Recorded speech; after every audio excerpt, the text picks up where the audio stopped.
to Train Your Dragon, Chapter 4. How to Train Your Dragon. Ha ha ha ha! Snotlout was laughing so hard that he hadn't managed to say anything. The boys were hanging about the village gates, taking opportunity to show off their dragons they had caught. Hiccup had tried to walk through without being noticed, but Snotlout had stopped him. "Let's see what pathetic creature Hiccup's got," said Snotlout, and took off the lid. "Oh, this is brilliant! Look at it," said Snotlout, when he had finally got his breath back from laughing. "What is it?" "Hiccup, an icky brown bunny rabbit with wings, a flower fairy, a fluffy flying frog. Gather round, everyone, and see the magnificent animal that our future leader has caught himself." "Oh, Hiccup, you are useless," crowed Speedy Fist. "You're the son of the chief, for Thor's sake.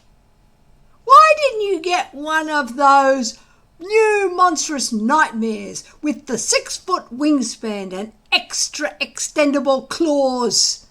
They're really mean killers, they are." "I have one," grinned Snotlout, gesturing to the terrifying-looking, flame-red animal asleep in his basket. "I think I shall call her Fireworm." "What are you going to call yours, Hiccup? Sweetie Tums, Sugar Lips, Baby Face?" Hiccup's dragon took this particular moment to give a huge yawn, opening its tiny mouth wide to reveal a flickering, forked tongue, very pink gums, and absolutely no teeth at all. Snotlout laughed so hard, Dog's Breath had to hold him up. "Toothless!"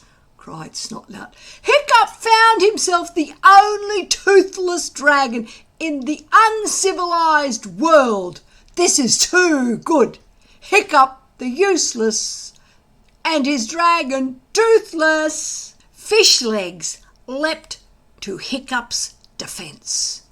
"Well, you are not allowed a monstrous nightmare that you've got there, Snotface Snotlout.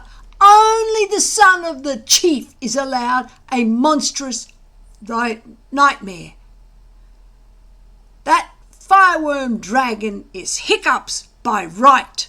Snotlout's eyes narrowed. He grabbed Fishleg's arm and twisted it viciously behind his back. "Nobody's listening to you, you plankton-hearted Fishleg's disaster area," sneered Snotlout. "Thanks to you and your snivelling, sneezing disability, the whole military operation was nearly a total disaster. When I'm chief of this tribe, the first thing I am going to do is boot out anyone with a pathetic allergy like yours straight into exile. You're not fit to be a hooligan." Fishlegs went very white in the face, but he still managed to gasp out, "But you are not going to be chief of this tribe. Hiccup is going to be chief of this tribe." Snotlout dropped Fishleg's arm and advanced menacingly on Hiccup. "Oh, he is he?" jeered Snotlout. "So I'm not allowed the monstrous nightmare, am I? Our future leader is keeping very quiet about it, isn't he? Come on, Hiccup, I'm stealing your inheritance. What are you going to do about it then, eh?" The boys all looked solemn. Snotlout really had broken an ancient Viking rule. "Hiccup should challenge you for the dragon," said Fishlegs slowly, and everybody swivelled round to look expectantly at Hiccup. "Oh, brilliant," muttered Hiccup under his breath.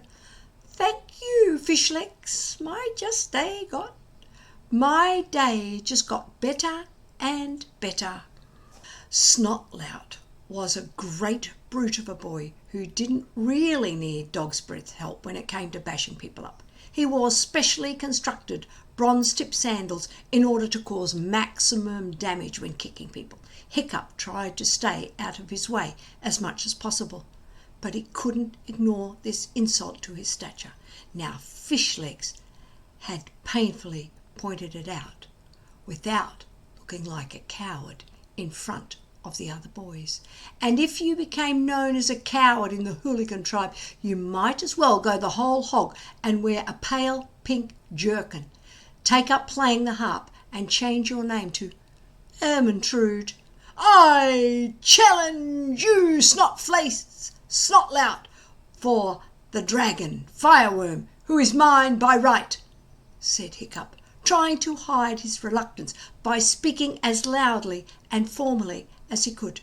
"I accept your challenge," said Snotlout superfast, grinning all over his horrid, smug face. "Axes or fists?"